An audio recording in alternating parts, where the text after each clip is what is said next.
You ask Tiger to solve. This deals with linear equations with one unknown. The final result is x equals -7. Let's solve it step by step. Simplify the expression. Group like terms. Simplify the arithmetic. Group all m terms on the left side of the equation. Subtract 3x from both sides. Group like terms. Simplify the arithmetic. Group like terms.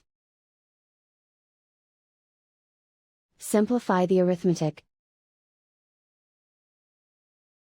Group all constants on the right side of the equation.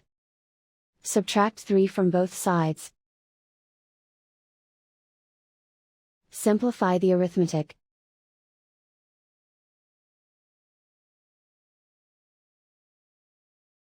And so the final result is x equals -7.